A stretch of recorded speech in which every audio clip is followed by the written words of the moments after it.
Every day there's things that we do without even thinking about it. For example, the morning commute to work. Most people do it on autopilot. Unfortunately, the same is true about how we manage our money. And in this video, I'm gonna share with you the number one thing that keeps most people poor and how I changed it. This is my man, Keala Kanae. Keala Kanae, he takes entrepreneurs on a journey to grow their business.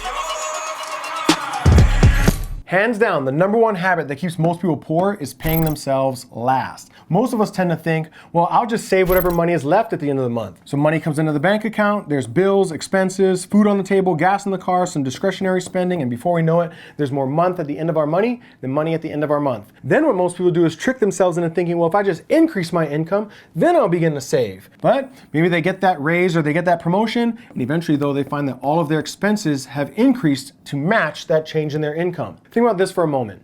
If I were to hand you $1 million right now, how would you spend it? Most people start to think about the house they would buy, the trips that they would go on, the cars that they would drive.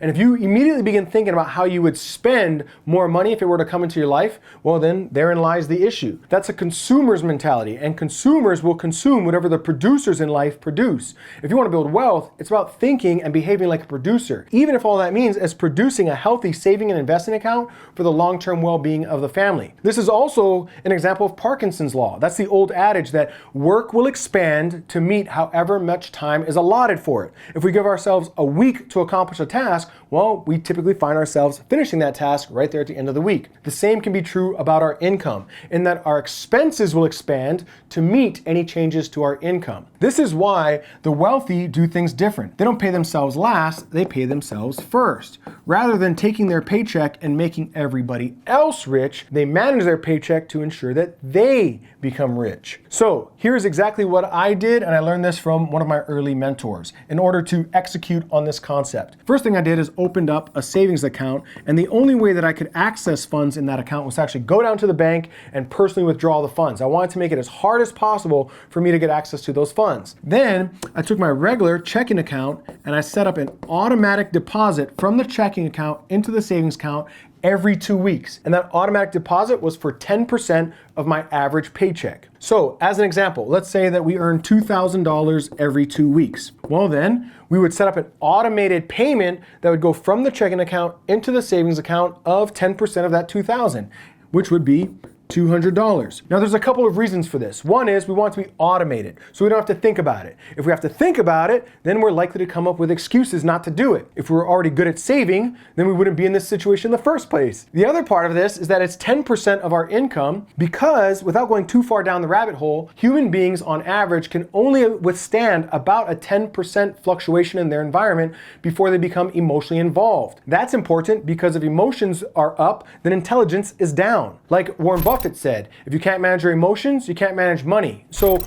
we don't want to have to think about this, and we don't want to get emotionally involved in this process. So I set up an automated payment that took 10% or an average of 10% of my average paycheck, and it automatically got deposited every couple of weeks. Then every 90 days, the goal was to increase that savings by an additional 10%. So now I got rid of the automated $200 deposit and increased it to $220. Then, 90 days later, we'd get rid of that $220 deposit and increase it to $242, so on and so forth. The goal here from my mentor was to get enough money in the savings account that there was 90 days worth of cash there. That means in this example, if I earn $2,000 every 2 weeks, that's $4,000 a month. Times that by 3, that's $12,000. So in this example, the goal would be to continue to increase this until I have at least 90 days worth of cash in that savings account.